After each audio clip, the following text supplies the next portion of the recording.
સુરતની નવી સિવિલ હોસ્પિટલના ડોક્ટર રાજેન્દ્ર રામાણીનું ન્યુમોનિયાના કારણે મોત થયું હોવાનો મામલો સામે આવ્યો હતો।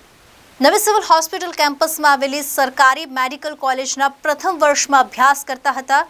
ડોક્ટરના મોતને લઈને ડોક્ટરના પિતા દ્વારા મેડિકલ કોલેજના ઇન્ચાર્જ ડીન રેસિડેન્ટ ડોક્ટરને શારીરિક અને માનસિક ત્રાસ આપતા હોવાનું અને સિનિયર રેસિડેન્ટ તબીબ દ્વારા રેગિંગ કરવામાં આવતી હોવાનો આક્ષેપ કરવામાં આવ્યો છે।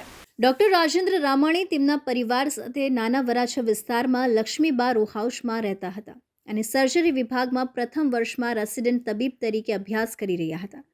ડોક્ટર રાજેન્દ્ર રામાણી બીમાર થયા બાદ તેમને સારવાર માટે નવી સિવિલ હોસ્પિટલમાં ખસેડાયા હતા અને ત્યારબાદ ખાનગી હોસ્પિટલમાં દાખલ કરવામાં આવ્યા હતા અને 2 જાન્યુઆરીના રોજ ડોક્ટર રાજેન્દ્રનું મોત થયું હતું।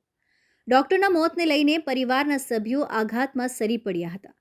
તો બીજી તરફ ડોક્ટરના પિતાએ નવી સિવિલ હોસ્પિટલના મેડિકલ કોલેજના ઇન્ચાર્જ ડીન સહિતના લોકો સામે લેખિતમાં ફરિયાદ કરી હતી કે પુત્ર રાજેન્દ્રને છેલ્લા અઠવાડિયામાં માત્ર 5 કલાક જ ઊંઘ મળવા પામી હતી અને જમવાનો સમય પણ આપવામાં આવતો નહોતો।